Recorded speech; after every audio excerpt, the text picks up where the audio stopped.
Okay, my presentation is on the effects of temperature and moisture on rhizopus, which is a bread mold. My mentor is Ms. Linda Bergen-Lucy. Okay, bread mold. The 5 most common types of bread mold are Penicillium, Aspergillus, Rhizopus, Meniscus, and Fusarium. However, the most common genus and species of bread mold is Rhizopus salonifer, which is seen here on the white bread, which is what the bread I'll be using.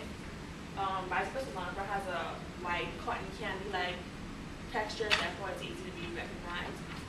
Most bread molds are saprobic organisms, meaning that they obtain their food from non-living organic matter, and most of them also belong to the zygomycota. Some species of bread molds are opportunistic agents to humans, meaning that their spores can affect humans who are not necessarily healthy, so immunocompromised people.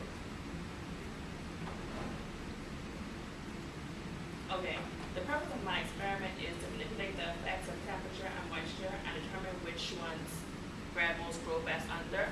I also want to determine whether or not the type of bread can have a role to play in how the bread mold grows.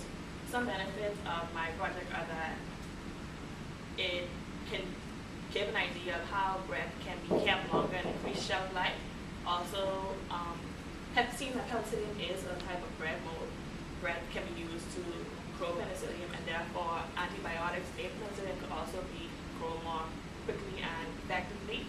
Another purpose of this is that, like I said, some bread molds do cause harm to people who ingest them and can cause lung problems. Therefore, if people who have these immunocompromised conditions know how the bread mold grows best, they can try to prevent or avoid those conditions, so it would be susceptible to it. Okay, what I'm going to do is I'm going to get 8 slices of bread, 4 Cuban and 4 white, and cut them into pieces of 4. Then each piece is going to be placed into a petri dish. One set of plates we put aside as control. The next set of plates will receive necessary amounts of water ranging from 5 to 20 drops in increments of 5. The next set of plates will be put in different temperatures, ranging from room temperature to 42 degrees Celsius. And then the last set of dishes will be mixed. For example, 5 drops of water and then room temperature, and then 5 drops of water and 30 degrees, so that the best conditions can be determined. My project is set to start January 12th and end on March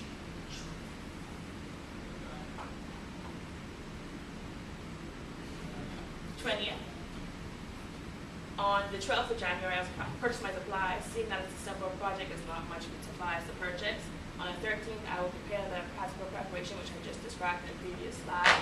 From the 15th to 21st, I will be observing the dishes, therefore seeing the topology of the different fungus grown, looking at the colors of the spores, and seeing exactly if the amount of growth between each set of conditions will vary.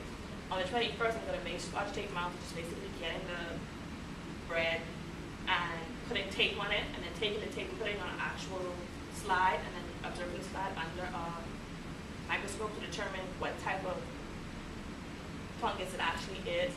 And from the 23rd to the 28th, I'm going to repeat the observation process again. And on the 28th, I will make a Scotch tape mount once again and identify the species. From the 4th to the 18th, I'll repeat the process described in January, and in March, I'll begin my paper. My budget is $10 because most of my stuff is provided by the lab. I will be using 32 petri dishes, a pipette, parafilm, and I will purchase a little Cuban bread and white bread. My conclusion, I expect to see Rhizopus salonifer grown on each type of bread. However, on the bread with the most water and 30 degrees Celsius, I expect to see the most growth.